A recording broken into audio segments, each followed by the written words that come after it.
Achinarli xabarlar atrofimizda tinmay davom etmoqda. Ayniqsa chorvachilik xo'jaliklarida yuz berayotgan bo'gilish hodisalari. Endi boshqalarning hikoyasi emas. Eng ko'p uchraydigan holatlar gongni qayta ishlash jarayonida yuz bermoqda. Badbo'y hidni yo'qotish yoki tozalash uchun beparvo kirib ketib, sodir bo'ladigan hodisalar takrorlanmoqda. Ushbu yopiq joylarning xavfidan sizlarning hayotingizni himoya qilishi mumkin bo'lgan oldini olish usullarini batafsil ko'rib chiqamiz. Yopiq joy deganda yig'ma suv hovuzi, oqova suv hovuzi, slurri chuquri, septik tank, ozuqa saqlash tanki kabi. Yetarli shamollatilmaydi va shu sababli kislorod yetishmasligi yoki zararli gazlar to'planishi mumkin bo'lgan barcha joylar tushunilib. Bunday joylarda esa istalgan vaqtda bo'gilish hodisasi yuz berishi mumkin. Unda bo'gilish nima degani? Bu tanamizga kislorodning normal tarzda yetib kelmaydigan holatni anglatadi. Munosib miqdordagi kislorod bo'lgandagina normal faoliyat mumkin bo'ladi. Agar havoda kislorod yetishmasa, tanamizga kislorod yetib bormaydi. Ana shu holat bo'gilishdir. Havodagi kislorod miqdori 18 dan past bo'lishi bilan bo'gilish xavfi boshlanadi. 16 dan past bo'lsa nafas olish va yurak urishi tezlashadi. Bosh og'rigi, ko'ngil aynishi seziladi. 10 dan past bo'lsa hush yo'qolishi yoki qusish holati bo'lishi mumkin va 8 dan past bo'lsa darhol hushdan ketiladi. Hamda 7-8 daqiqa ichida olimga olib kelishi mumkin. Qutqarilgan taqdirda ham nutq buzilishi, harakat buzilishi, ko'rishning to'rayishi, gallyutsinatsiya, unutuvchanlik, xarakter o'zgarishi kabi og'ir asoratlar qolishi mumkin. Chorvachilik xo'jaliklarida eng ehtiyot bo'lish kerak bo'lgan zararli gaz vodorod sulfidi.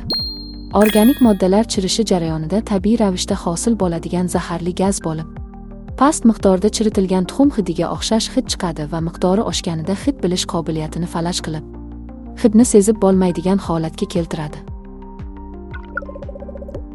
Vodorod sulfid havodan og'ir bo'lgani uchun gong saqlash hovuzi, slurri chuquri, lyuk kabi past joylar yoki yopiq joylarda osonlik bilan to'planadi. Shuningdek, 10 ppmdan oshsa ham ko'z va nafas yo'llarini tirnash xususiyati beradi. 150 ppmdan yuqori bo'lsa hid bilish funksiyasini falajlaydi. 600 ppmdan yuqori bo'lsa esa atigi bir necha marta nafas olish bilan hushdan ketish yoki olimga olib kelishi mumkin. Issiq ob-havoda gongning achish jarayoni tezlashib, vodorod sulfid chiqishi ko'paygani uchun yoz faslida shamollatish, gazni o'lchash kabi xavfsizlik boshqaruvini yanada qat'iy amalga oshirish kerak. Aksariyat bo'gilish hodisalari ishchilar o'zlari ishlaydigan joyning xavfli ekanini bilmagani sababli yuz beradi. Shu sababli xo'jaligimiz ichida qaysi joylar xavfli ekanini aniqlash va ro'yxatga olish baxtsiz hodisalarni oldini olishning birinchi qadamidir.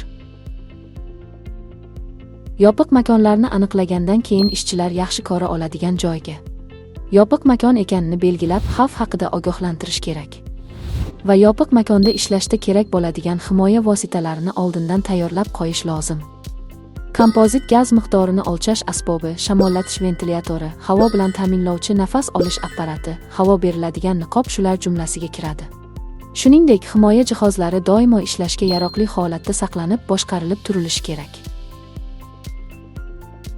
Shuningdek, bo'gilish xavfi mavjud bo'lgan joylarda ishlaydigan ishchilar va kuzatuvchilar uchun muntazam xavfsizlik ta'limi va mashg'ulotlar zarurdir. Gaz miqdorini o'lchash asbobidan foydalanish. Ish muhiti bilan bog'liq masalalar, baxtsiz hodisa sodir bo'lganda birinchi yordam va favqulodda qutqarish usullari turli xil himoya vositalarini taqish va ulardan foydalanish usullari kabi mazmunlar kiritilishi kerak. Xo'sh, endi yopiq joyda ishlashdagi xavfsizlik choralariga o'tamiz. Birinchidan, yopiq joyda ishlashdan oldin, albatta, kislorod va zararli gazlarning miqdorini o'lchash kerak. Mos havoning talab kislorod miqdori 18 dan yuqori va 23.5 dan past. Vodorod sulfid 10 ppm dan past. Uglerod oksidi 30 ppm dan past. Uglerod dioksidi 1.5 dan past bo'lgan havoni anglatadi.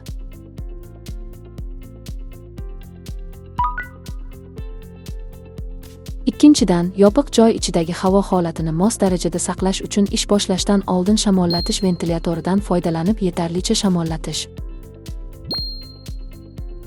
Ish jarayonida ham uzluksiz shamollatib, mos havo holatini saqlash muhimdir. Uchinchidan, ish boshlashdan oldin ishchi havo beriladigan niqob yoki havo bilan ta'minlovchi nafas olish apparatini albatta taqib ishga kirishishi kerak. Kislorod miqdori 18 dan past bo'lgan joylarda gazdan himoya qiluvchi niqob umuman yordam bermasligi uchun. Albatta, havo bilan ta'minlovchi nafas olish apparati yoki havo beriladigan niqobni taqish kerakligini albatta yodda saqlang. To'rtinchidan, ish joyiga kuzatuvchini joylashtirib, ishchining xavfsizligini doimiy ravishda nazorat qilish imkonini yaratish kerak. Kuzatuvchi ishchi bilan yaqindan muloqot qilib, favqulodda vaziyatda darhol choralar ko'ra oladigan tarzda tayyor bo'lish kerak. Ish jarayonida baxtsiz hodisa yuz bersa, darhol 119 ga xabar berib, boshqaruvchiga murojaat qilib holatni bildirish kerak. Bu vaqtda bevosita qutqarishga kirishilsa, albatta, havo bilan ta'minlovchi nafas olish apparati kabi xavfsizlik himoya jihozlarini taqib qutqarish amalga oshirilishi kerak. Hech qachon himoyasiz holda yopiq joyga kirish mumkin emas. Qutqarilgandan so'ng darhol xavfsiz joyga olib chiqib, yurak o'pka reanimatsiyasi kabi tez tibbiy yordam ko'rsatish lozim. Ish tugagandan so'ng foydalanilgan himoya vositalarini tekshirib tartibga keltirish kerak. Shuningdek, ishchining sog'liq holatini tekshirib, aylanish, bosh og'rig'i, ko'ngil aynishi kabi nojo'ya alomatlar yo'qligini kuzatish muhimdir. Bog'ilish bilan bog'liq baxtsiz hodisalarni oldini olish uchun Mehnat xavfsizligi va sog'liqni saqlash korporatsiyasi kompozit gaz konsentratsiyasini o'lchash asbobi, ko'chma shamollatish ventilyatori, havo bilan ta'minlovchi nafas olish apparati, havo beriladigan niqob kabi zarur xavfsizlik jihozlarini bepul ijaraga bermoqda.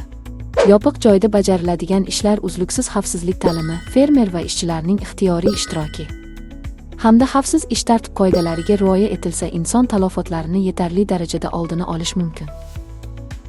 Ammo barcha inson omili bilan bog'liq hodisalarda bo'lgani kabi, axir menga sodir bo'larmidi? Bir ozgina vaqt-ku, hech narsa bo'lmaydi kabi beparvo fikrlardan baxtsiz hodisalar boshlanadi. Dunyodagi eng chiroyli va'da bu aynan xavfsizlik qoidalariga rioya qilishdir.